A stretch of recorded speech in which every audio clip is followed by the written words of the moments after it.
Alright, before I go on, you should know this isn't a story I like telling. Because once you hear it, you start listening for things you never noticed before. I was 15 years old when this happened, living with my grandmother in a small Texas border town, right up against the Rio Grande, the kind of town where nights were quiet enough that you could hear the river breathing. Our apartment building sat near a narrow creek that fed into the river. During the day, it was nothing special. Muddy water, tall grass, dragonflies hovering just above the surface. But after dark, nobody lingered there. My grandmother used to say, water keeps memories. I laughed at that, back then. Everything started the summer a new family moved in next door. A man, a woman, two small children, polite, quiet. They smiled when you passed them in the hall. For the first week, everything seemed normal. Then the nights changed. Arguments, screaming, crying that carried through the thin walls. Voices rising and falling like the same fight being had over and over again. The sound of furniture being shoved. Something heavy hitting the floor. Once a glass shattering so loud it echoed across the creek. It didn't sound supernatural. It sounded like a family coming apart. Every morning after, the woman sat outside on the steps. Same spot, same hollow stare, hair messy, eyes red like she'd been awake all night, arguing, pleading, breaking down when the rest of the town was asleep. One morning, my grandmother and another neighbor finally asked her what was happening. The woman didn't answer right away. She just started crying. Then she said it. La Llorona is coming for my children. Now this town was full of God-fearing people, folks raised on prayers and old warnings. Stories passed down like family recipes. No one laughed. No one said she was crazy. She told us she heard crying at night, wailing by the creek, a woman calling out for children that weren't hers.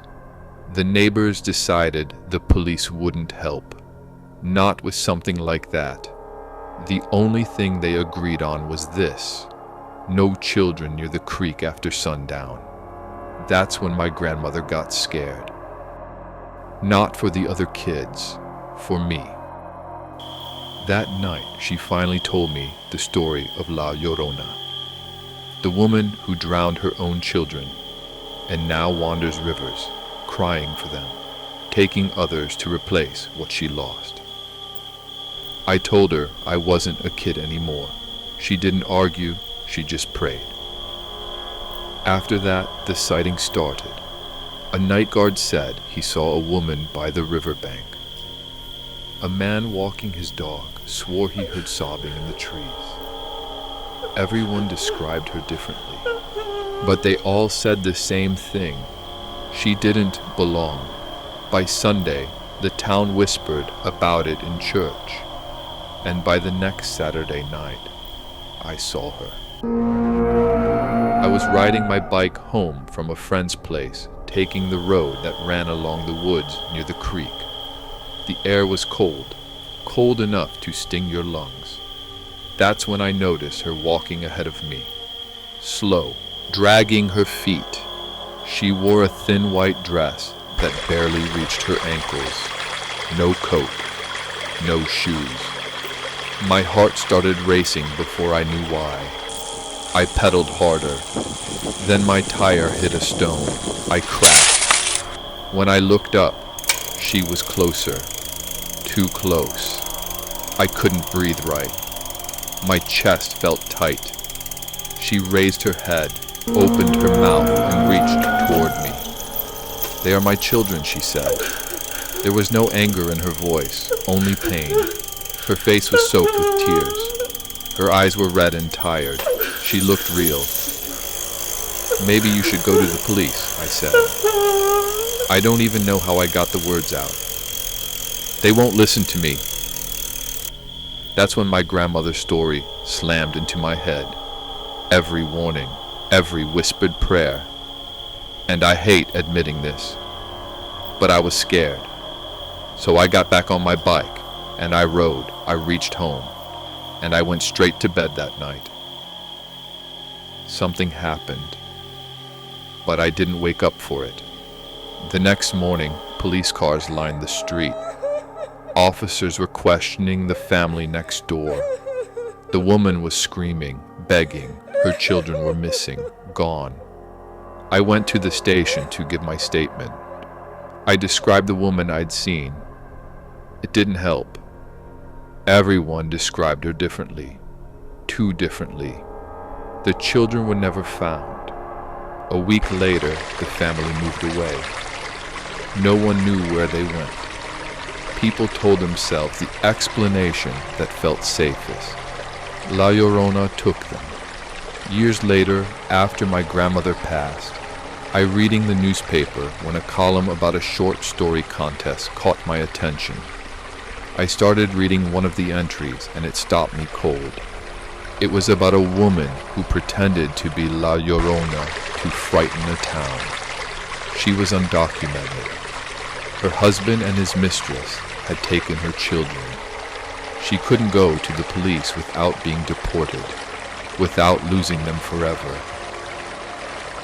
Although the editor said it was fiction, it didn't feel like fiction to me. It felt like déjà vu. Memories I had buried years ago started floating back to the surface. And suddenly, everything lined up. The screaming and arguments at night in my neighbor's apartment weren't about ghosts. They were about chaos, about children who might be taken away before morning, about a family breaking apart before it was ever truly built, one night at a time. Maybe because it had been built on lies, on taking children away from their real mother. And the woman by the road, the one everyone thought was a ghost, had no choice but to become one. When the law would deport her, when the truth would close every door, a myth was the only way she could stay close to her children at all. What I didn't understand initially was this. Why didn't the neighbors say her husband's ex-wife was harassing them? Why hide the truth behind the legend of La Llorona? Maybe because it was the only explanation the town would have accepted without questions. In a small religious place like that, a ghost story was easier to swallow than custody disputes, remarriage, and family conflict. Saying La Llorona invited sympathy. The truth would have invited judgment. That's when I understood why the story never felt fictional, because it explained people. I don't know, and I never will, what became of those children. I can only hope they were safe, and that they ended up where they were loved. I still hear her voice sometimes, still see the way she looked at me, begging. And when I'm near running water late at night, I don't listen for ghosts. I listen for a mother crying for children no one helped. If you like this story, please do not forget to hit the like button and subscribe for more.